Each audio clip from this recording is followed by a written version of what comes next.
in general, for the people that don't know, I guess, like what is freelance working, I don't know if this is statistically accurate or whatever, but apparently freelancing, especially after COVID, right, like it kind of just skyrocketed, like the supply of people doing freelance working, and like I guess why, if so far I've gathered it's kind of shit to be a freelance worker because you don't get any legal protection whatsoever, and like freelance workers are probably the most prone to labor abuse, right? You're so right. I mean, recently it's been hard for us to just get a single job, single gig, and basically freelance workers are people who work paycheck to paycheck, contract to contract, gig to gig. My fancy name is a consultant. Some people's name are like ojek driver, online ojek driver. Tapi ujung-ujungnya sama aja sih. Yeah, exactly. But but the thing is, you don't have a stable income, stable job for you. So that brings us to the position where freelance workers are, living a precarious life, very precarious. Are unpaid interns still a thing? Unpaid interns are still a thing. I think it's a part of our economy these days, where the working class are living precariously, especially like the people living to paycheck, freelance workers. But there are, like you said, nuances, right? Some freelance workers, they make quite good of a living. Some others don't, but they are all precarious anyways. Right. And speaking about the working class living precariously, this culture of being precarious as a worker starts very early, even before we go into the workforce, which is when we are doing internships, right? Because many of us do internships because we want to have that head start in our profession. So we have like a portfolio when we apply for better, stable, full-time jobs, hopefully formal jobs. Then maybe this internships can serve as like a portfolio for us. But what happens nowadays is these internships, they don't really have the best intention for the people who became interns, the young people who became interns. We have interns nowadays as young as high schoolers. Can you imagine that? High schoolers, and then of course college students. And the thing is, they are not all protected by the law. And I will get deeper to that if you're interested, according to the law. But basically, interns in Indonesia and I think in Asia and beyond, it's just like, it's a running joke, like, oh, just give it to the unpaid intern and overwork and unpaid. You're here because you learn, and then the senior generation will be like, experience is what matters. Experience doesn't pay the bill. That's what I wanted to talk about, because it's definitely like, you hear that as a common narrative from especially the older generation, right? Where they're condemning kids, the younger generation, that are demanding like, hey, no, pay us for our work. And like, it's usually old people that go on about how tapi kan ini buat pengalaman, like the whole point of you interning should be for to gain experience and to network. Networking, I don't even know how valid of an argument that is, just because like networking, okay, that's like a separate conversation. But in terms of like experience, my whole gripe is, in reality, most of the time, these companies that promise these unpaid interns that in return you would get a lot of experience, that usually that never happens. Like, and even in my own experience, you were talking about high schoolers doing internships. Like I did my first internship, unpaid internship, as a high schooler back when I was enrolled here at GIS. The difference is, obviously, you can tell by the fact that I went to GIS. Obviously, I don't come from the kind of a background where there was a dire need for me to financially sustain myself. And so, like, obviously, like, I had the privilege of being able to intern as an English teacher at another school, just kind of like, for my portfolio, for something for college, but also just like for the fun and experience of it. Whereas, like, I understand a lot of other people, they don't have that. I'm wondering, like, if you're familiar with, like, now in this country specifically, like, are there any... I'm going to assume that there are people like you who are probably pushing for there to be legislations to not incentivize, but to mandate companies to pay all of their interns. Is that a thing? The good news first is our law basically has already covered protection for interns, ensuring that any companies who are doing internships, they need to give compensations for transport and fee, but it's not considered salary. So it's like compensation for transport and for consumption, food, but there is no set standard of amount of how much. So sometimes companies be like, oh, they're good companies, and they will even like sometimes, oh, I got I'm an intern, I get paid like a full-time employee. But some other companies, they don't even register their internship program, which they should, to the local Department of Labor. This is what many people don't really know. You can't just freely make internships out of nowhere. You have to let the local Department of Labor know. Why?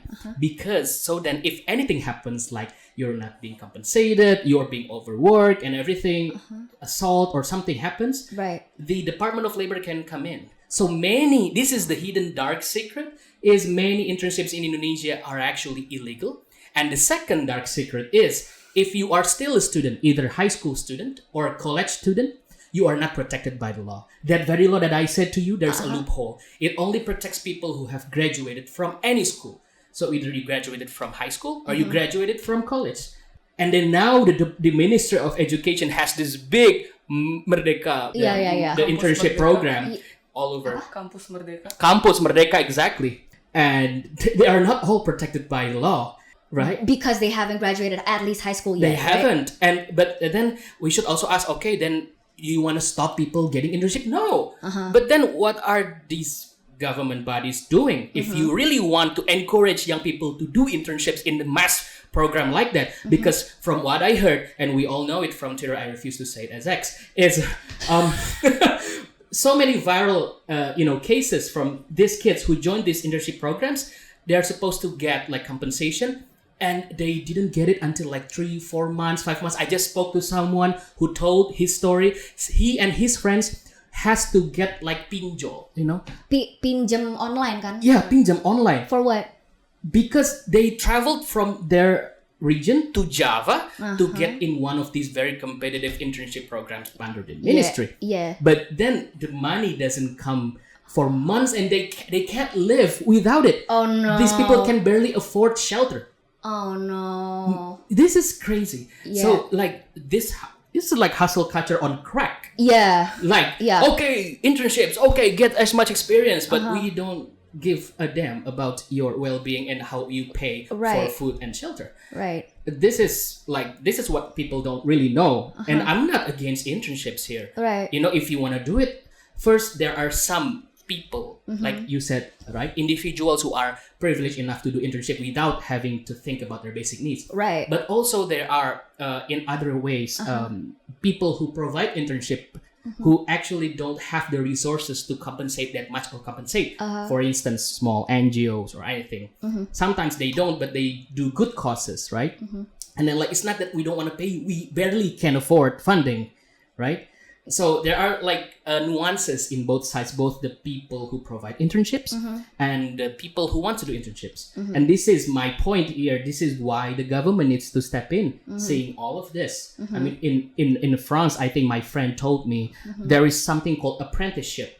So it's different from internships. Oh. And in terms of, requirement and everything and compensation or not. So it's even like that regulated, but as long as our government or people in power or previous generations don't think like, okay, as long as you hustle and get experience is right, but they don't really think about our protection, the loopholes in our system. Right. And then, it's a Hunger Games. I mean, yes, acknowledging that I had no dire financial need, but what you're saying is that back in high school, well, okay, nothing happened to me, but if something were to happen to me, I wouldn't get any legal protection. Well, that's what happens in one of the viral cases that we discovered. I think last year. This is like a startup, youth company startup. Right. I think in East Java, and it went viral. And we contacted someone that we knew from, basically from the government. And we asked them to check with what's happening because people say these interns, they're not even paid, but also they are asked to pay to intern. Can you imagine that? So it was like a big controversial around Twitter. But then they sent a team from local Department of Labor, and then they came back and they sent us a message. We can't do anything about it because the interns are still enrolled in the school. What do you do if you're in a position now? You're in an internship, and you're not getting paid. Like, what's the option? Well, Don't say that there's no I think option. one of the first things is for us to really be careful, because I think to really look into the workplace that we're applying for internship. So search for as many information as you can, whether it's and like FOMO Indonesia or like Glassdoors or any, those anonymous apps where workers can spill the tea what's happening in their workplace. Is it really a good place? Or you ask your alumni or your seniors who's been interning there, give me your honest review. How was it there? Because what constitutes to a good internship or a workplace is not only about the pay. This is my point. It's also about overwork. It's not only about pay, it's about like the work burdens, because internships you're not supposed to really work. It's basically training, it's basically, and also scouting for the company. I mean, that's the thing. I guess like we've lost sense of what the word internship actually means, because a lot of companies, like, just keep it on the real, like a lot of companies use the excuse of being interns to be able to basically get cheap labor and like just to like have their way with their interns, and like go fetch me coffee. You're not supposed to be fetching coffee for your bosses as an intern. Like, correct me if I'm wrong, but like the whole point of internship is basically like there is somebody who is in a position that is in your position but like of a higher, I guess, ranking, and you're basically supposed to just like follow them around and like see how they do it, and then maybe like you engage in the activity as well, like let's say teaching, for example, like, which is what I did, but then like somebody needs to be supervising over you. Like that's the whole point of an internship, right? So, exactly. You're shadowing basically senior workers, full-time workers. Right. You learn a thing or two, learn how to pull the ropes and everything, the basics, but you're not supposed to like the recent, there's so many, I can't even tell which one. There's like one of the biggest education startup companies in Indonesia, which recently has been put into light, and one of the founders used to work in the presidential staff, team, and basically, their interns were like crazy. They only got paid 1 million a month, and they have to work like crazy, like full-time people. If the big players can do it and get away with it, how about the smaller startup companies and other things? Like, in order for you to be on Forbes 30 under 30, you, at the cost of you sacrifice. You can become the Forbes 30 under 30 at the cost of 30 under pressure young people. Or you get on Forbes 30 under 30 because your dad pays for you to get on there. That's a common secret. But that's not a secret. I think everybody knows that. Some of the people that are tuning into this, they're probably in that position that you just described right now, where they're interns and unpaid, or maybe they are paid, but they're paid fucking like dog shit wages, like 1 million in this city especially. Like, that's not gonna do you nothing, and they're not getting paid, or they're barely getting paid, but they're like overworked as fuck. And how do you go about advocating for that? Because I hear a lot of the struggles of the young working class here in Indonesia. Like, people will be like like just curhat with me in the DMs and everything, and it's also an element that culturally we grapple with here that perhaps in other Western countries, like back in the US, for example, like maybe is not as much, is the age hierarchy, right? Or like the that basically if it's somebody who's in a position that is much higher than you, or like somebody who's older than you, and it's culturally we're not even encouraged to speak up for ourselves and advocate for ourselves, you know what I mean? If you're in that situation right now, is there anything that you can do? Do you advocate for yourself? Like, do you stand up to your boss and be like, yo man, you're barely paying me shit, like why am I doing all of this? Yeah, exactly. I think that's why we need to go to the old-fashioned way, which is unionizing. Protest. Unionizing is very important, because when you unionize, you come together as a group, you don't beg, you negotiate. But when you make it like your own thing, like you think like you're the only one who has the problem, and then nothing's gonna change, really. Or because this comes from my friend. He used to work. I have his permission to share a story. He used to work at this company based in Europe, and the company's headquartered in Europe. They have everything, like the life ad accounts of startup companies. Oh, very good, playful offices, like mental health leaves and everything. But my friend was paid with UMR of Jogja. With same or even more workloads with his European coworker counterparts. So what happens? Well, and he can't even get basic rights like leaves and everything is very hard. Yeah. So what happens was he tried to protest on his own, but things don't really change. He consulted with me, we discussed, and I suggest him to unionize. He make a WhatsApp group with his friends. Oh, unionizing is as simple as making a WhatsApp group? Making a WhatsApp group. I'm not saying like there is an official way of unionizing is coming together, register to a local Department of Labor. We are unionizing. There are like the requirements and everything, but also it can be means like you're doing it like an action of you coming together with your coworkers, talking shit about your boss and strategizing like, how do you negotiate with them? Like all of your best talents here are going to go. You can replace us, but what happens if this gets out? And that's what happened. My friend talked shit about the company in Glassdoor, and the company was like, oh my God, doing a witch hunt. Who gave this anonymous shady comments about our companies? Nobody, tell anyone who said it. But what happens was more people actually talk shit about the company. It really does. It takes one person.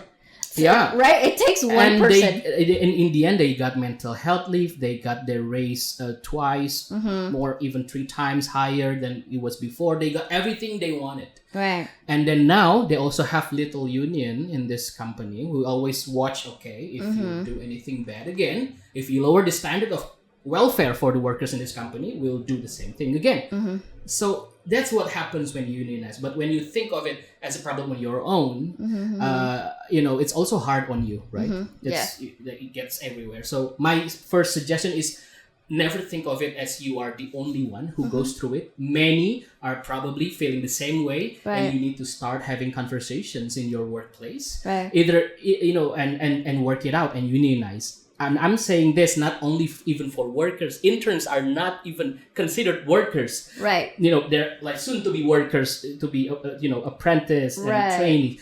But what happens was, because of the recent incident that I told you in Twitter, there is something called Serikat Magang, which is union for interns. That's like how they realize, even being interns, you're already living a precarious life of being a working class in Indonesia. You have to come together and demand your rights. These interns are some of the interns who didn't get their pay for months that I told you about, that get strangled in online debt companies and everything. These are like those kind of interns. So there's no other ways but to come together and unionize. Even in if you see, okay, in Indonesia already there's a wave of unionizing now happening in tech companies. Usually only the ojek online driver, they've been unionizing for years, right? Because they get paid like shit, but then they get treated like punished like workers. But when people come to the companies and say, oh, they're not really workers, they're just partners, mitra, right? They always get away with it, with this loophole in our laws, regulations is not being taken care of by the government, who doesn't step in, right? But also in other countries as well. I mean, in US, for example, right? The wave of unionizing from Starbucks workers, teachers, for sure, everybody unionized, because the economy is not, is kind of hard for everyone. But then some people are really, really, comfortable. Right. What we need is to distribute those comfortness, so everybody involved is happy. And I talked about this with do you have like a nama panggilan, because your name is so long? What's Gian? Okay, because his name's Margianta, but Gian is definitely shorter. Okay, no, because I was talking with Gian too about how this topic is very interesting for me, especially because I come from the background, I come from a background where I grew up, in a socio-economic circle, let's just say, that is usually the perpetrators of so many of these lowercase a abuse of the working class and the local workforce, right? And you were, while you were talking just now, the number one question that I had in mind was, how do you convince, to put it crassly, how do you convince all of these rich people and all of these big CEOs and business owners and whatever, how do you convince that group of people, either convince them that you don't have to make profit by means of abusing workers' rights and taking advantage of the working class. Either how do you convince them of that so that they treat their employees better? Or at the very least incentivize them to not do that. Like, I don't know, have you ever thought about that? Because no, I know damn well that my friends and maybe my mom, if they listen to this episode and you're spilling all of these secrets about all of these, like, you know, startups and big businesses, and I come from the kind of background where a lot of my friends and their families, like, they own these big like startups and businesses, they're shitting their pants listening to this right now. You know what I mean? But it's like, I don't want this to be an episode where it's like, okay, so like fuck all the rich people and like, you know, like you know what I mean? Like, a conversation that I hope we can somehow have, if one even exists, is like, how do you convince rich people that, hey, you know, you don't have to go to that extent of like abusing all these workers in order to like make profit? Like, there's like ethical ways of doing it. In your opinion, like, what do those ethical ways look like? I think the message here is not only like, you know, it's not as simple as hate the rich people and hate all the businesses. Yeah, eat the rich. And I don't want to put this into like, oh yeah, you gave so much to the community and you employ all of these people even though you paid them like shit, you treat them like shit. No, I don't want to go in that direction either. I just want to like have a conversation one by one with these people who are running these businesses, like F&Bs and I mean, recently, you know, there is like this very viral post in Twitter as well.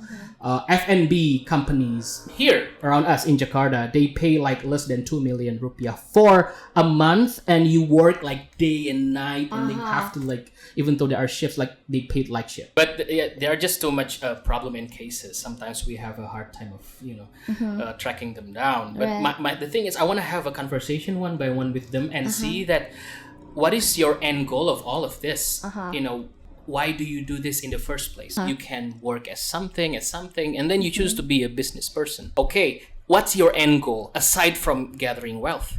What is the value that you want to instill? How do you want to be remembered? Because when you say like you want to leave a legacy, you want to gather wealth, the people who talks, not only your circle, but also the people who used to work for you. And these words can travel anywhere, and sometimes even can end and change your life, especially in this, you know, in this era. One single viral post, and then everybody takes sides with the people that you've been abusing. One day, maybe you'll learn that way. You want to learn that way. I mean, basically like empathy, just very basic empathy. You and I feel like I get the sense that you and I are, we share a common trait, which is idealism. I think like we're very idealistic people, and like I resonate so much with like what you are saying, because like in an ideal world, like that is also like, I hope like that's how everybody can approach becoming entrepreneurs and, you know, running businesses. Like, you know, the idea of balancing profit and people, right? Like in an ideal world, of course, that I feel like that's how most of us, like at least most of us with morals, would want to go about doing it. In reality, bro, you'll be so surprised a lot of how severely like lacking in empathy a lot of people are in this world. And I question how effective that is in motivating all these rich business people, like all of these entrepreneurs, like the people at the top, essentially. I question how effective that would be in incentivizing them to start treating your employees better. Talking about effective or not, I think it's a case by case thing. Sometimes it can do the job, sometimes or not. I mean, it's debatable. But my point here is, it's not the workers or working classes, duty to educate this upper class business owning people. It's not they don't even have the time to do it. They don't even have the strength to do it. They don't got the time, they don't got the money, they're too overworked and underpaid to like, hey, come on, let's sit down. And I think, you know, it depends on you. What I'm saying is brace yourself, because if you don't if you don't treat your workers well, someday it's going to be the end of you. Yep. And maybe not economically, but maybe socially, or like, can you sleep at night? Something like that. Can you be peaceful? Well, the whole if you can sleep at night, like, again, I have met people, you would be so surprised. Like, I used to live in this, like, I'm a very idealistic person, and like I used to grow up living in this, like, living in my ideals of like how the world should be and like how people should be. And a lot of people comfortably go to bed at night knowing damn well the abuse that they are inflicting upon other people. Like, it is actually, it's so sad, and it is so morbid, and it gets me so depressed. That's why I really encourage all the workers and working class, whatever color your colors are, to unionize, speak up, fight for your rights. Just nothing to lose. Your rights these days cannot be taken by simple conversation. And then suddenly they have empathy. No, you have to fight for it, quote unquote, by force, in a way that, through those viral posts, or, unionizing, speaking up, and maybe hurting their businesses in a way. But my point is here, solidarity to the working class. And I cannot speak much of the business owning people, business people, as much as I'm not really part of them. But I'm just saying, like, there will be consequences. And more here, like, the easier we get information these days, the easier information travels, the easier for you to rise and gather your wealth, maybe the faster also for you to the way downhill. So might as well just be careful, because, seeing the trends recently with all the basically what's happened in Palestine and everything, and people are having this BDS movement of like boycotting products that are basically supporting oppression of Israel and everything, economically and everything. Basically, that's the sign that these generations of consumers, our generations, are increasingly getting clever, getting smarter, and not only smarter, they have empathy, that their consuming preferences, the people who basically have bad records of human rights or treating their workers badly. That could be an example, and it's have been happening many times, right? And they have to do a public apologize, and sometimes people do forget all the time, but then that's why we keep doing it. That's why you keep reminding them. So there is actually a role that we haven't mentioned, is a role of consumers. I'm talking about the middle upper class people who actually have a privilege to choose what they consume. But on the other hand, also, it's not enough to just boycott, because it's more like a statement. It's not really, if you don't do it collectively and everything, but then combined with other kinds of actions. There are actions like for the workers themselves, to solidarity, unionize, and for the workers who are privileged enough to buy services and things, also show solidarity that you are also a worker, even though you're more privileged in a way, but you want to show your solidarity, and you want to amplify their voices and say, I'm not buying this services anymore or things anymore because you treat your workers badly. I think hand in hand, there has to be like, in a way that maybe, you're putting the business people on the corner, because they're too damn comfortable. And it's about time that they realize you should not be sleeping well at night if you know that you're treating your domestic workers like a slave, and everything, you're treating your employees like shit. People are not going to be silent. And I'm really asking people not to be silent. Working people need to step up. This is the moment, this is the time, this is the momentum. I want to give shout out to e-commerce, right? This one anonymous account. On Instagram, I love them. Anyway, we have same visions, like, okay, let's make this startup ecosystem. Companies care more about its workers, whether it's white collars, the tech, whatever people working in SCBD, desk jobs, managerial jobs, or also the blue collars one, the online drivers and everything. And the existence of these accounts, anonymous accounts, where young workers spill the tea about their companies, and basically, even sometimes you have to use a second or third account because you're afraid you're going to get exposed. But that that awareness, that bravery is like building up. Like, this is the moment, to the business people, brace yourself. Change is going to come. And change is already happening. And see, that's what I'm thinking about right now. How I feel like definitely my mother's generation, such a boomer. The boomers, and like, I don't know, maybe the older end of millennials as well. The older generation, I feel like they're definitely still stuck in this mindset of, no, I can get away with it. Because I see that attitude a lot from not my friends of like my age, but I definitely see it from their parents, right? Where it's like, you know, they're fine with the fact that they're abusing their employees and treating them like shit and not paying them like as they should. Because I don't think it's sink in just yet how times have changed, and these days the younger generation especially, we do care about social justice and social equality. Like, that is a genuine value that has been in large part afforded to us because we live in a much more privileged time compared to like that of our parents, right? I think part of the reason too, like the older generation, like why they kind of turn a blind eye towards abuse. I guess back in the day that was like the norm, and also like in a way like suffering was more of like a wajar thing, you know what I mean? Like they kind of validated suffering under the guise of, oh, but that's life and that's how it should be. And like, talking about this topic, I got reminded again and again with the young entrepreneurs, young people who actually genuinely want to do business, and maybe they are, you know, torn between two ways. In a way that one is to please and get validation from the previous generation who keeps doing this repetitive abuse towards workers or towards environment, anything basically in order for profit. And the other ways is an alternative for them to actually break the cycle and build a better business. It's not that I'm discouraging anyone to do business. You know, do business all you want. I mean, it needs skill, it needs you know, capital and everything. Not everyone can do it.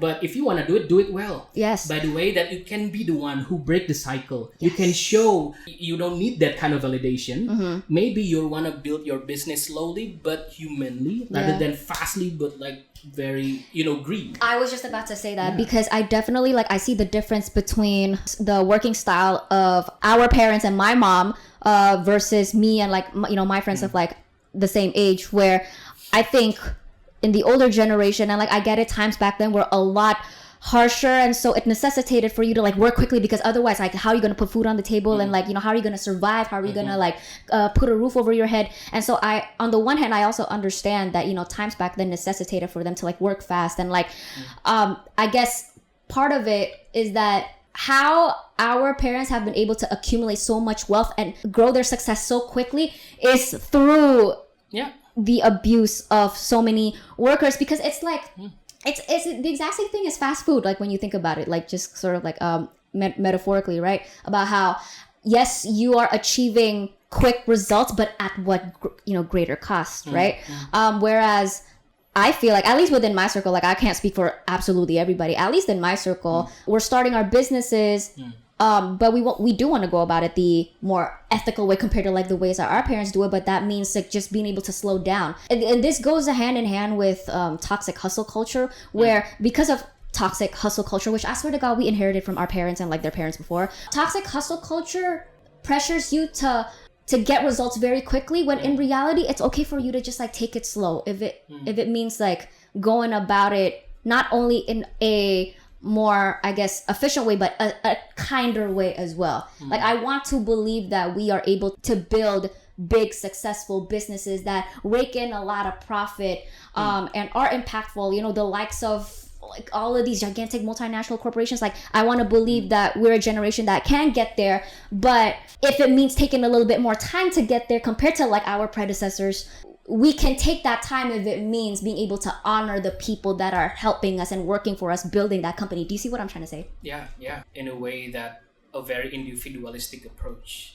In a way that you really want people to compete to get fast results and, you know, basically turn against each other. Yeah. Whereas you can, you know, just take your time and everything and have some process. And my message always to, you know, fellow workers is you don't live to work. Yeah. You work to live. So work is not the only thing in your life. You don't live to make money.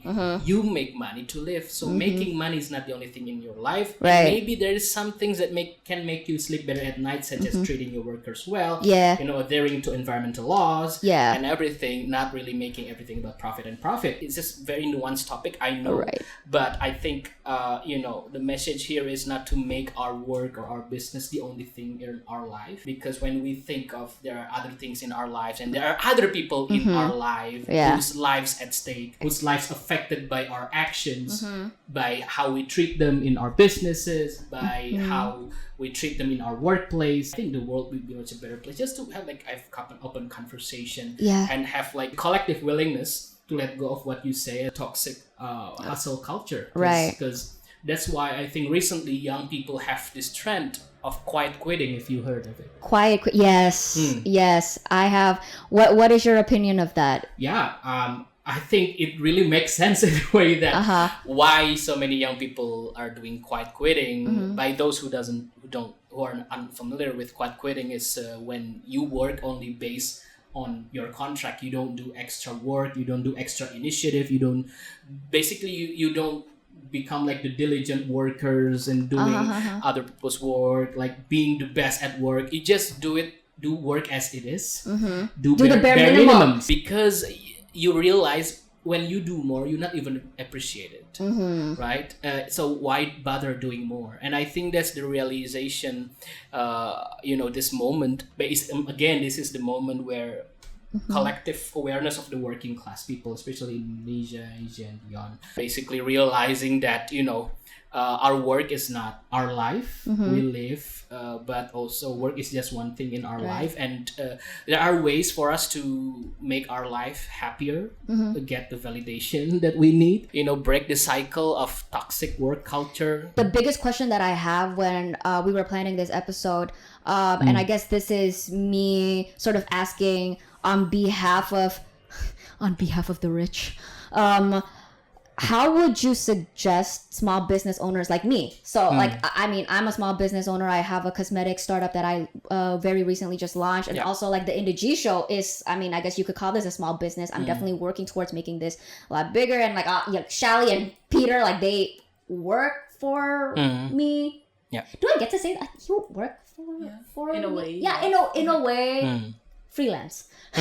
Freelance. So, but how would you suggest small business owners like me juggle paying our workers a fair wage or salary whilst also still being able to make profit? I don't know if this is me like a blind spot of my privilege or whatever, because I grew up with these people, but genuinely speaking, like I would like to believe that most people, even like most of these like gigantic like multinational corporations with like billions and billions of dollars, like I would want to believe that if the economy made it so that it's easier for us to profit, that if everything weren't so expensive, I would want to believe that everybody would want to pay their workers a fair wage. You know what I mean? And like to not have to go take the route of overworking and underpaying and abusing workers.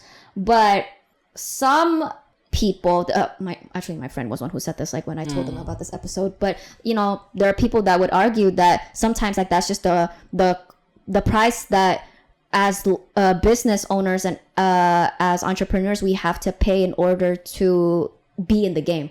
What do you say, what do you say about that? Well, I think my main suggestion to young entrepreneurs, small business owners is recalibrate. Recalibrate what? Recalibrate your business ambitions. Recalibrate your business plans. Right. Business models. Why do I say recalibrate? Because sometimes, once again, don't get trapped in what we mentioned before, like all for profit cycle. If you really want to do better, if you want to leave a legacy, not only about making money but also making impacts and giving better leaving your mark in the world that is more than just how much money you're able to accrue. Money come and goes and everything, the value changes over time, but then legacy is how people remember you and will tell a story about you. You can spend all the money you want. You can for donations, for building libraries and bridges and roads. But once people read into history, they will know what really goes on and at what cost you compile all of those wealth. Okay, it's okay to be ambitious, but healthy ambition in a way that you do your business, but not you are so ambitious that you do anything it takes. You know, for instance, I want to expand my business. Okay, I want to do basically I want to jump into F&B business. The one that we discussed before. And F&B is like a direct to consumer, you know, kind of businesses. And then I want to open more branches. But in order to open more branches, I have to push the operational, you know, fee in a way that I can't pay my workers that much. I have to keep it low because I want to expand my business. But then you keep expanding your business. But at first you say, I expand my business so that I can pay them well one day. That day never comes. Eventually they just expand their businesses and keep paying all of them like shit. So just know when to stop. Just know when you stop your ambitions. Recalibrate when you want to scale your business. Don't think only about yourself. That's the thing. You put yourself in their shoes. Can they handle it? If I expand my businesses, expand my orders from like, I don't know, 30 orders a day to like 100 orders a day, and I barely only have one staff or two staffs. Can they keep up with it? People usually only think, but what about the quality? I have to keep up the quality. That's what matters, the raw materials and everything. No, but also the people who's working on it. Because when they can't stand you, treating them like shit, you have a very high turnover rate of your workers in your management. And then you have to do all over again, to train them all over again, spend time all over again. In the long run, it's not good. Because then you have to, oh my God, who's going to replace the previous workers? And then the workers started stealing from you. We're talking also about like petty theft in domestic workers things. That's a little later. Right? I mean, like, but then why do they do that in the first place? Because you treat them like shit. Anyway, so if you recalibrate your business ambitions and, you know, just like you said, like taking your time, building it, like this is why many old businesses last for generations, like, and we don't really open branches, we just open here. And they're like a family because they treat everybody well there. They run lean. They run lean. And I guess like speaking from my own experience, like I've been doing takes for like the last like a little, we've just hit 2 years pretty much. It's pretty much been 2 years. Like Takes has been operating for like, you know, the last 2 years with my cosmetic startup License Baddie. That's like since earlier this February. I'm not gonna go into LB because LB is like a hot mess right now. I don't know what the fuck I'm doing with that one. And cosmetics is a different like game, you know what I mean? And also I guess like while I'm at it, I guess share with everybody like listening at home, like what goes on behind the scenes of the Indah G show. Like, am I paying Peter well? Am I paying Shally well? And how am I able to make profit with this show, like balance making profit? Like there a lot of money goes towards all of this. Like none of this is like this is not cheap, you know what I mean? Like equipment is not cheap. Everybody freelances for me, right? And sometimes like why I also wanted to make this episode, and I kind of wish Peter was here. I do genuinely feel bad that I can't pay Peter more because I know full, like, you know what, just to be like completely transparent, and I hope Peter's okay with me putting this out there, I don't see a reason why he would not be. But like every time Peter comes into the studio and he does, you know, everything in the back, like he runs all the equipment, cameras, everything, and even like, you know, cleaning up the audio, like I pay him and Shally like at what I can afford at the moment now is $200K every time they come in, you know, and which I get, you know, apparently it's so taboo to be talking about all these things out loud, like to be like divulging all these like financial information. But I guess personally with me, I don't mind. Do you mind? I don't mind. Do you mind? I hope Peter doesn't mind. But yeah, it's like every time like, it's 200K. And I guess where I want to go with the Indah G show is to run it lean, right? Like we don't need a big team. Like it can literally just be the three of us, or like at most like one more person, you know, in terms of like working the studio and like editing and all of that. But you know, keep your team small so that you have more money to allocate towards like paying them, you know what I mean? But also like something that I hope, I mean, Shally, while you're here, and also Peter, if you're listening to this, like, you know, but sometimes like when you're still in the very beginning and you're still startup and you barely have any money, and it's like, it's not that I don't want to pay you guys more. It's just more so like sometimes I can't, and sometimes you gotta hope that way, like your employees are investing in you as well. You know what I mean? So it's like, you know, y'all stick with me, y'all bear with me for like the time being, and I swear to God, like one day, like when I get there, I'll pay you guys like what you got, like pay you guys what your work is actually worth. You see what I'm trying to say? Yeah, that's what I'm saying. It's the thing is also what is missing in the current work culture as well is just the simple conversation that you just had with your staff. Basically, the business owners and their workers, the employers and their workers, there needs to be more conversation in a way that what is best for everyone. Yes. But especially what is, comfortable and best for the workers these days. So in a way that if I pay you like this, are you comfortable with it? Right. I'm sure you have that conversation. Is it okay? Like, just tell me if there's anything wrong. And do you have you expected more? If you want to expect more, maybe you can help me out with how do we expand or how we get additional revenue. So make it like something that you work together. I think that's more in harmony rather than just I'm busy, I need all of this business to take care of, and this is just how much I can pay you, okay? So you don't even have to think about what I think, okay? Just take it and be grateful for it. But then, but honest conversation, that is like better. So that your standard and their standard is not far off. Like you are on the same level. Eyeing. So I think that's what you just said and explained is a recalibration. And about the transparency, I want to weigh in on that. That's very good because many young people think it's taboo for us to share our pay, our salary. But actually, that is one of the ways. Very good tips for us to find like a good workplace. Sometimes we're very shy to ask, like in a job interview or something like, how much am I getting paid, or should I even ask in the first place? You should know because they gave you everything that they need from you, the work, the qualifications, but then they don't give out the how much you're getting paid and everything. So I think about transparency, once again, back to point of transparency, dialogue, openness. That is the way we can improve our work culture and our business culture to be more healthy and benefits everyone, not just a few. So I think, I really like this. We have this conversation. And also like, part of the transparency, like, I mean, and I guess I think I do a good job of like being transparent with you and Peter and like, the girls in the captioning team. It's like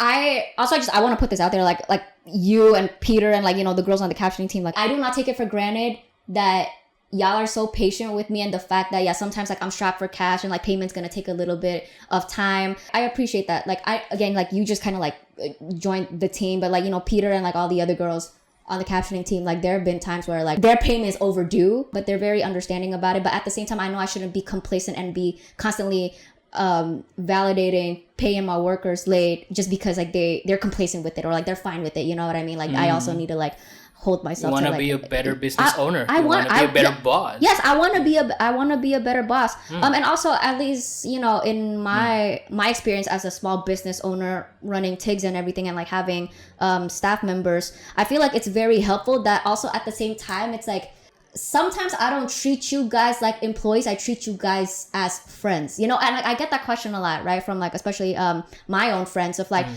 what's your dynamic with Peter? Like, how do you balance like being stern enough and like being a boss, but then also like being like kind enough and like accommodating and all of that. So basically like the whole, like, do you treating them as like your employees versus like your friends? And I don't know what your answer would be. Like, I don't know any other like business owners and like, bosses out there watching this. Like maybe you guys have a different answer. With me personally, at least, it's not that, for example, Peter, it's not that Peter is always my employee first and then my friend second, or like my friend first and then my friend second. It's just like the different circumstances you judge it case per case. Like there are sometimes the situation is that he has to be my employee first. Like I have to be a boss first before his friend. But then other times it's like, if it's chill and like, we can just like, it doesn't have to be like, he doesn't call me boo or ka or whatever. Like he doesn't use any honorifics, and it's like, it's a very chill environment. Like I work, something that I'm very proud of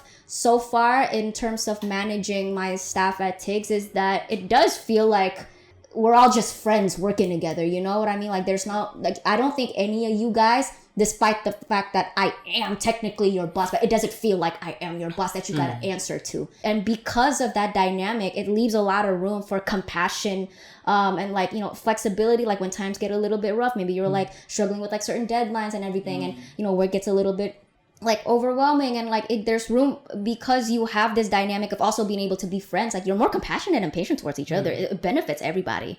I think our generation don't really have a problem understanding that. It's more so our parents' generation that has a problem understanding that. My mom has a very big problem with the fact that I don't treat my employees like they're my employees, because my mom is the type of employer where she makes it very, very clear, like, you have to obey her. You know what I mean? It's like the old-fashioned way. Like, this is not to, like, I'm not trying to say this at the detriment of my mother's character, even though, I mean, for kids like me that are running businesses and have employees and, like, but our parents are still around and, like, you know, of course, like, they're overseeing, like, how we're going about doing our business. And sometimes it's hard. Like, that's what I deal with my mom, of, like, my mom constantly saying, like, no, you're going about this the wrong way. Like, you shouldn't be doing this, you shouldn't be doing that. And it's hard to have this conversation with somebody who can't reconcile with the fact that times have changed, culture has changed. I mean, talking about generation, I think there is a few interesting anecdotes that I saw on social media is people sharing that I'd rather work with the old monies. I'd rather work with the older generations rather than with the newer, younger business owner, instead of them. Is it because we're broke? No, because apparently the standard is much less. Because many people think, because being a boss, being a business owner is not something you just can do because you have money and it's your hobby and you feel good about it. It actually takes skill of managerial and everything, right? You know it firsthand. Yeah. And the thing is, apparently from those stories, these well-established companies from previous generations, they have more like, neat managerial system. Yeah. They even compensate better. Structure. Yeah. And eventually the younger generation that we say is against hustle culture is even more crazy on the hustle culture in itself. So it is interesting because I used to also think about it's a previous generation thing. But then thinking about it, I think it's not only generation in a way that, maybe some are not exposed to the experience and then have a different way of perceiving things. Could be, but the interesting thing I think is, I don't want to get into that, but the way the workers respond nowadays, the young workers, what the maybe the older generation see as entitlements, we see it as just basic common sense. Whoever our bosses is, young or old, we want our workplace to be healthy, to be good for everyone. We want the business to be good to the workers, and doing business as not as usual, but as better than before. Right. So I think we are like collectively raising the standard. I agree. Oh, for sure. But I think those harmful practices that I mentioned before, these startup companies, Ivy League graduates, connection to the government, high-level people, got away, some become ministers, very powerful people in Indonesia, and some others as well got away with it. I'm talking about this world-class activist who approached me once. I'm going to spill the tea here, but not specifically. World-class activists hang out with Hollywood actors, got endorsement from everywhere. But what they do is their team approach me saying they are the community, asking me to be a mentor in their program, unpaid, for a program that you can only enroll by paying them. So they get money from the program, but they want people the mentors to be unpaid. But apparently I figure out that that it is not really a community at all. It is a company based in Singapore. Of all places, with low taxes and everything.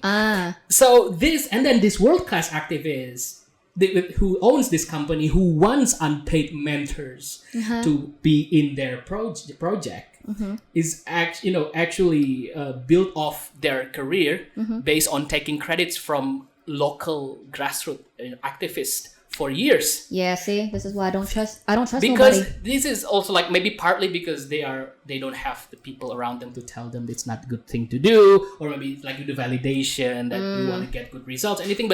But those kind of practices, very manipulative, very exploitative practices, comes from people younger than me. It's like I think they are like early 20s or everything, and they're already like a boss of 2 companies, 2 organizations that is like I said to you, it's shady. I already spilled the tea. For those who follow me on Twitter, the story, and maybe some people already answered who this person is.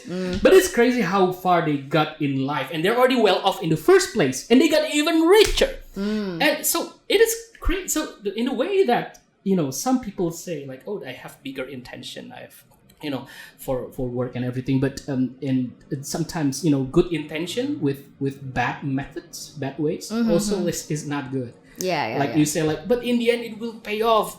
When is the end? When is it going to the moment where you're going to change. Right. Whatever your reason is. And I'm not talking here shit only about businesses. I'm also talking about NGOs, non-profits. Yeah. I mean, if we want to spill the tea, Spill the tea about NGOs and nonprofits, because I know them people be shady as fuck. Oh, yes.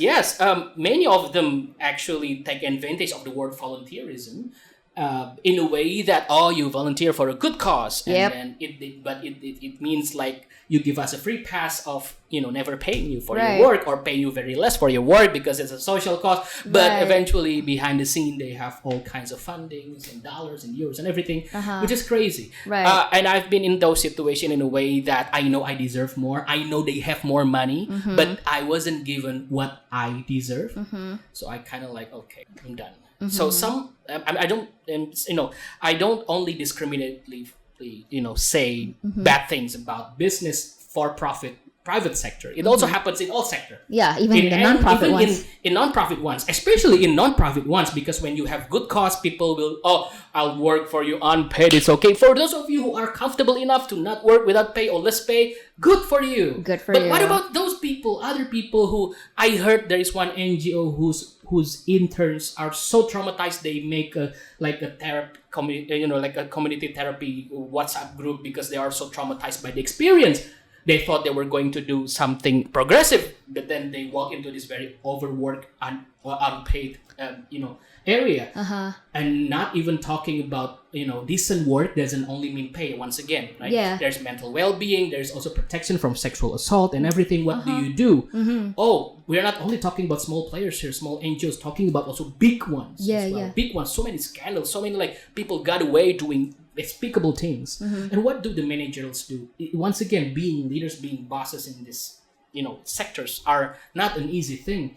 It's not for everyone. You basically not only provide for you, but also for other people. Right. So that's why my message here is to recalibrate. Recalibrate how much, we want to expand, we want to get more achievements. And not only companies, for instance, I'm going to give NGO again. We want to fight for, more progressive laws. We want to promote more good cause from this issue, progressive values, but then at the cost of, not paying your workers and everything, and putting them into jeopardy, not ensuring their safety, their mental well-being. It's just crazy. So this happens in all sector, basically. But of course, in the end, some who watch will say, then where should I work? Everything is fucked up. Yeah. Yes, everything is. Yeah. But then you might as well do something about it. And that's why I say, it's time for us to come together, to speak up, to say what you need to say. Have your fair share of your experience being heard in the world. As working class, especially, and for business owners, change is coming. Either you change with it, you listen to your workers, you be more empathized, you break the cycle, you recalibrate, or else. This entire time, hearing what you have to say about all of this, I really feel like realistically, there is a way to balance profit and people. What you have to then sacrifice, what you then have to give up, we as business owners and, corporations and all that, is time. You can make profit at the same time as taking care of your employees, treating them fairly, paying them fairly. But then it means number one, I think, running lean, right? Because also sometimes, have you ever, I guess, maybe heard of know of any businesses or companies, they definitely got too much employees, and most of those employees, they're not even really doing anything, right? So it's they're getting paid. Sometimes it's also the case, these employees are getting paid more than what they're actually working. In some cases, very, very, very small cases. I guess when it comes to gigantic corporations, the likes of Gojek or Shopee or whatever, for example, I guess I can't really speak much about that because of course I don't have any experience what it takes to run a gigantic corporations. But definitely when it comes to small and medium businesses, I think we do have the option of running lean, right? And even maybe with corporations, I think at some point in 2020, I could be so wrong about this, but I did remember reading an article of how a lot of these corporations, part of the layoff too, was they realized just how many of employees that they were paying that they really did not need. You know what I mean? So I feel again, can you have both? Can you have profit? Can you make profit while also taking care of the people that work for you? Absolutely. But in that case, the quality over quantity of the people, like reduce the quantity of the people so that you elevate the quality of how you're able to treat them. And also time, like, again, combating this narrative of like, you have to go super quick and you have to work 24/7. It's like, no, you don't. You can take time, you know, like slow and steady also. Oh, that's your phone. Yeah. Slow and steady can also win the race. Right? Yeah, exactly. Yeah. And I think if that's the right way to do it, then just do that. Yeah. You know. On the topic of labor rights, because you were kind of on that of like labor rights, such as like being a good workplace is not just like how much they're paying you, but also like the quality of like the place that you work at, right? Like the rights to certain leaves, for example, or like certain like whatever. Let's talk about that, right? Labor rights here in Indonesia, let's just keep it here. Labor rights here in Indonesia that most of us do not know, but definitely should. On the top of my list, because I remember talking to a friend of mine who is comes from a lawyer background, and we were talking about period leave. So apparently here in Indonesia, women are entitled to period leave. So like, correct me if I'm wrong, but here in Indonesia, if you are on the first and second day of your period, you do have the right to request a day off. Well, maybe actually, is it a day off like you can just not work, or is it that you can just do your work from home? Which one is it? I guess in the end, it all depends on the company. Yeah, I think that's a good answer, because at the end of the day, yes, we have menstrual leave. Yes, we have maternity leave. Sadly, not paternity leave yet. Some companies, they do provide it, but not inscribed in law yet, because taking care of a baby is not only duty of the mothers, right? But, you know, many of our benefits in workplace is historically it's a result of unions, workers' unions speaking up, fighting for rights, and then eventually their demands become crystallized in certain laws that we know today as the labor laws. Yes. But implementation wise, even though sometimes they are inscribed in our law, just like what you said before, is depends on the companies, depends on the workplace. Sometimes they have the best intention for their workers. They want to treat their workers as good as possible, because you want to keep the best talents that also makes you money in your company, right? You want to treat them well. You don't want them to be acquired by other companies. But some companies are like, I don't care. I don't care. I just don't care. I just want to make money, and that's it. Right. So even though the law says something, and then they don't say otherwise. Period leaves are From what I know, even when it's written on the law, at the end of the pasal, it always says it goes back to the. Anyway, it should not be like that, because that's why we have local Department of Labor, Disnaker, right? Dinas Tenaga Kerjaan, and that's why, like, even from internships into business licenses, we have to register it. It's not only formality. If something happens like this, violation, right? You can't just go face to face with the business owners. You lose your soul. Like, oh my God, every worker. But then if the government, the state steps in, then they should be able to do it. But in many cases as well, when the government steps in, it's more like a referee. In a way that we don't side with anyone here. We just want what's best. We don't want to also hurt the business. I was like, you are the Department of Labor. Business people have Ministry of Economy, Ministry of Trade, Ministry of Investment. They have their own ministry. Right. You're supposed to be Minister of Labor. You're not supposed to think about the businesses. You're supposed to, But in many cases, unions, even they go to court in what we call the Pengadilan Hubungan Industrial, PHI, the industrial, basically court. In many cases as well, the judgment from this local Department of Labor, so it's like sometimes gray area, or sometimes even leaning to the businesses.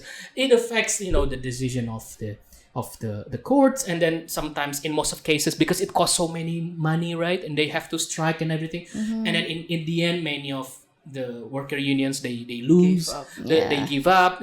It's crazy. It's not easy for us to fight for our rights, for the benefits that we discussed, from maternity and everything. Even in some cases, there is this very famous this is another tea, guys. It's a very famous cheap ice cream brand that sponsored one of the biggest international sports event in Indonesia a few years back, and it was come to light with big companies, big media companies saying that the women workers who they had miscarriage because they weren't given their maternity leaves, which is one of the benefits that we're discussing as a topic, but it is a reality for them. They had miscarriage, not only one, a few. Right. And many of them are like overworked and underpaid and everything. It's crazy. And in some other cases, not in this ice cream company, but some other cases as well, some like got their finger, sliced, chopped off and everything. They don't get shit. And they're paid like shit. It's crazy. So in this kind of economy, like that takes from the class. We need like more economy that kind of businesses, especially this is for young people who wants to do business like Indah, more compassion, more like recalibrating in a way that, because sometimes at what cost these stories exist and sometimes we don't see it on a daily basis, right? But it happens, and don't wait until it happens to you, right? Either for the workers, know your rights, fight for your rights, yes, unionize, but also for the business owners to realize the importance of this. Because even until now, I know a lot of people boycott that product, right? So they lose a lot of potential profits because people are boycotting the products, because we know what you did to those women who miscarriage and everything. It is crazy. So it is a reality that I think we need to address, because this benefits workers' rights in workplace. They're not given to you.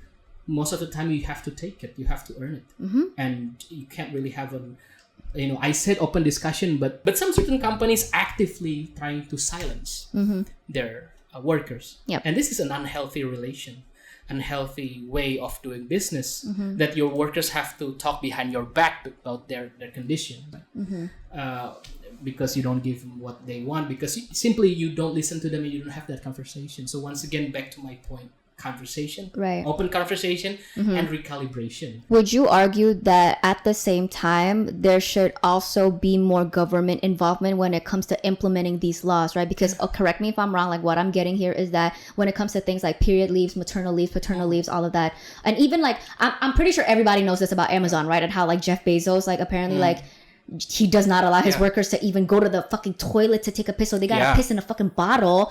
And I'm pretty sure there are labor laws in the US that would go against that, but it's that a lot of these governments, like, they don't go out of their way to make sure that these laws are being followed by all of these businesses, especially large businesses, the likes of Amazon. You know what I mean? Like, would you make the argument that governments should? That is exactly the point. Workers and business owners can have arguments all the time, but the government is the one who's responsible to make sure these problems don't happen in the first place. What about the standard implementation? And I'm not only talking about like about this, in general, we zoom out a bit, right?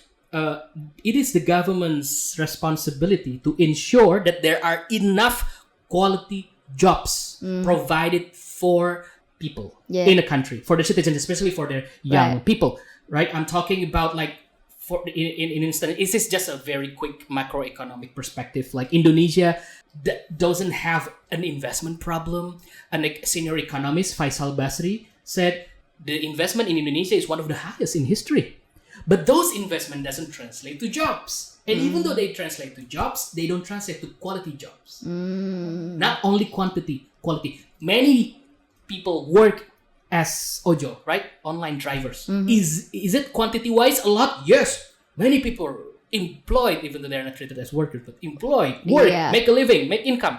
Right. But is it a quality job? No. Yeah. So where is the government in all this? You can't just hands off, let them fight. No. You have to step in as well. Ensure what kind of investment comes in. Like our like industrial policy working and everything, providing good jobs and everything. So, and then when something, a violation happens, right? Labor laws is not being implemented. What are you doing about it? Right. Do you ensure everything on every level, including the Department of Labor in every, every province, every city, really ensures that they will, fight for the workers? They will, follow up through or not? Because there's still a lot of legal loopholes here as well. And implementation wise, just like you said, sometimes it depends on the goodwill of the companies. Yeah. This is not a good way to run a society, Right. in a way that In you a depend way, on goodwill. But I will also say maybe that could be the incentive for a lot of these business owners like me to actually do like implement all of these, not so much implement the laws and listen to the law, more so like so that this could be a good incentive for business owners, because in a sense that all these working class people, all these employees, like they're gonna be wanting to work at places that do treat them well, that do give them their rights, and then eventually is that what's gonna happen is that all these workers, like, yeah, they're just gonna go work for the companies that do treat them well, that do pay them well and give them their rights, and then all of these other businesses, like, they're just left to suffer, right? Because what's a business without employees? And so I guess that's also one way to do it, is to just like literally let nature run its course and then like let these businesses die. So y'all know how in France, like, it's an actual written law in France that you're not allowed to message. You're not Sunday. Yeah. Outside of working hours, no. Employers cannot require their employees to be available for workplace communication, like calls or emails, outside of working hours. Yeah. So it's not just like on Saturdays and Sundays. Where is it? France. Oh. Yeah. France has this. Germany has this. And maybe if we take a closer look to France, how do they have that kind of law in place? Really respects our time outside of work. France is one of the countries with the strongest union around. Whenever they have strike, you see, their farmers strike, everybody strike, their fire people strike. Mini French revolutions all over again. Seriously, but also in a way that it is something that this is not just something that comes out because some politicians, we need to do good one day. No, it's something because the working class keep pressuring them to.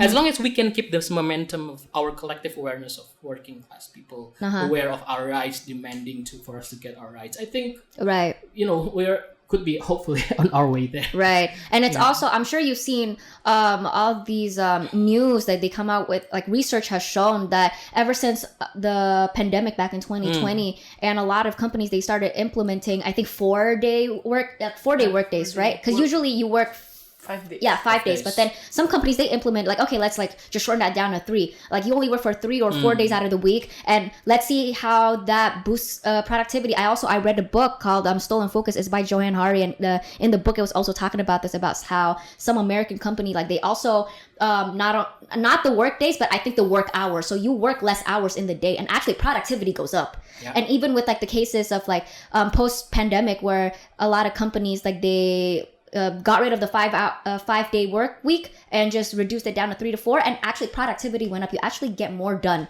in that case. And also, like, I would reckon that France, even though they work for less hours, like they're actually a lot more productive, right? Compared to my honest opinion. My honest evaluation of Indonesia is that everybody is on their phones 24/7 and like are responsive, and like I've even, and this is so bad, but like sometimes ever since moving back here, even I forget that I shouldn't really be doing that. Because I think about how if I were back in America and I was messaging Peter at 2 a.m. about work, like that shit would not fly back in the US. You know what I mean? But like, or at least depends on where you are in the US. Okay, like sure, not to generalize the entirety of like the United States, but here in Indonesia, that's more of like that's an accepted thing. Like that is an actual accepted thing for like people are actually, in a way, I feel like it comes from this culture, this cultural pressure to be nice, almost, of like, it's like, well, I would argue that once again, it's a very nuanced topic in a way that some people stay up late for work because they are forced to, their boss demands them to, in a way that their workplace is so toxic that they have to stay up all night, and it's become normalized. In a way that it's not really their choice. It's not really, like, as I said before, some people who don't have privilege of not staying up late, or they lose their jobs. But also some other people, yes, they do have the privilege of not staying up late, but stay up late anyway for validation, for looking like you are so diligent and everything. But I think it's a very nuanced topic. I wouldn't jump into conclusion like that. It's more so the angle that I was trying to approach, my bad, is that I feel like in our culture here, like in Asian cultures as well, where it's like, we are usually a lot more collectivistic, and like there's a very high emphasis on cultural harmony and like, cooperation and all of that, that because of that cultural framework that we exist in, it's a lot harder for us to set boundaries, is what I'm trying to say, right? Like out of the risk of like seeming like not nice or like breaking, like disturbing the peace of like your relationship between that other person. So that's more so like what I was trying to get at. But no, so I just, ever since moving back here, and like it's so, I guess, ingrained in the culture that now I catch myself doing that as well. Like I catch myself messaging people or like messaging people or even responding to work related messages at like 9 p.m 10 p.m when it's like I definitely should not be doing that, right? Like I should not be perpetuating that. We should not be perpetuating that culture. Yeah. Right. Yeah. So that's also something that I've been trying to like get better at. And so yeah, Peter, if you're watching this, the next time I message you at 12 a.m, just like fucking don't respond to me or tell me to shut up.